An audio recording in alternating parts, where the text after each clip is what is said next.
Assalamu alaikum. Bismillah ar-Rahman ar-Rahim. Alhamdulillah.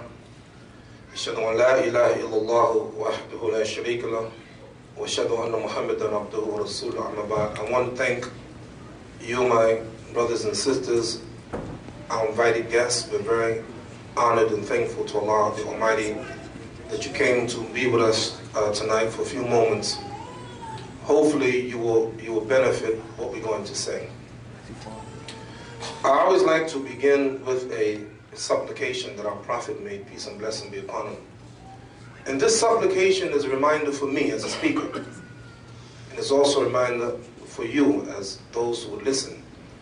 Allahumma inni a'udhu bika min ilmin la yanfa'u. O Allah, I seek refuge with you from knowledge that doesn't benefit.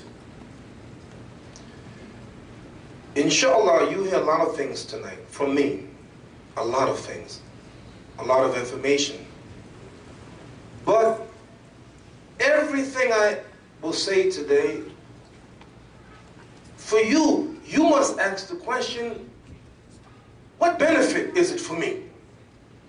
I don't want to listen for 4 minutes or 5 minutes to anyone that's not going to benefit me. So you should sit there and say, Imam Siraj, you came from New York City, you came to this masjid, you're going to speak to us for 5 hours. Maybe you missed what I just said. But what benefit will it be? So it's good for me as a reminder, as a speaker, and you as those who would listen. You know, Muslims are very common in this society now. We are part of the fabric of this country. I remember Imam, my daughter, Nafisa, she graduated from Sister Clara Muhammad High School a couple of years ago.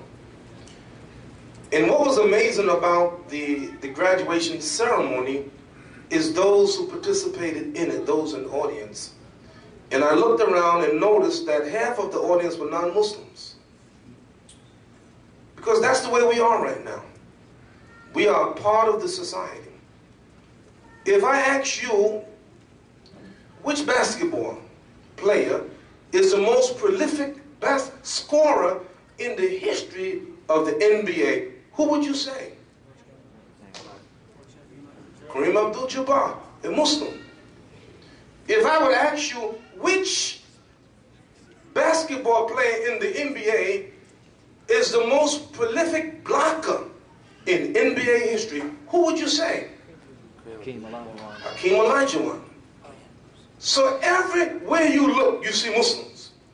You have Muslim professors, Muslim doctors, Muslim lawyers and judges. We have Muslim congressmen, Muslim mayors. Everywhere you look in America, you see Muslims. And one of the most well-known Muslims of our time is one of the greatest boxers in the history of this country, and his name is Muhammad Ali. Good brother. I've had the privilege to meet him. One day Muhammad Ali was on a plane, and the flight attendant came and said, Mr. Muhammad Ali, please put on your seatbelt. He said, Superman don't need no seatbelt. She looked at him and said, Superman don't need no plane. So he put on his seatbelt.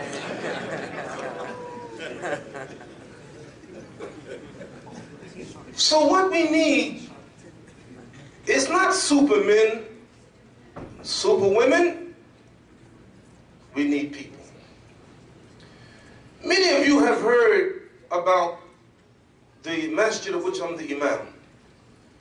You heard some things that we did in 1986, 1987, 1988, and I'm going to talk about that in a few moments. But I want to give you some background information about who we are and about the Muslims in this American society. Do you know that the Congress of the United States of America never opens except with invocation? And usually it's done by a Jewish rabbi or Christian minister. But did you know that in 1993, in the first time of the history of this nation, a Muslim imam opened up a session of Congress? 1993. Did you know that? You didn't know that? Who do you think that Muslim was? You. It just happened to be me. No, I'm just saying. I mean, it's no big deal. Imam Warithuddin Muhammad, the first Muslim in the history of this nation, opened up a session of the Senate of the United States of America. Why? Why is this significant, you may ask?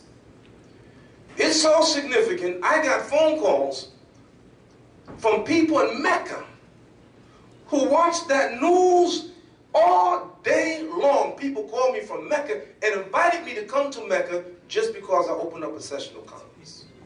This is true. What's the name of that 7-Eleven club? The minister? Pat Robinson? 700. 700? What I say, 7-Eleven? All right, 7-Eleven. He said, he heard that in the Imam opened up a session of Congress, he was livid, he was angry. He said, how could you let Muslims open up the session of Congress? He said, next you let witches do it. It meant something. We're part of this country. This is my country. Now I know that they are deporting Muslims back to their country. And the only place they're going to deport me, they said, is back to Brooklyn. So this is our country. And I want you as Muslims to never forget that this is your country. Whether you're born here like me, or you come and you become citizen, or you visit in this country, and therefore you want the best interest for this country. I'm going to teach you a Latin word. It's called cui bono. Cui bono means who benefits. Everything you do, who benefits? If you come to a lecture today in this masjid, cui bono, who benefits? Your answer should be pro bono publico, for the good of the society. For the good of the society. How many of you heard of the Congressional Black Caucus? Raise your hand.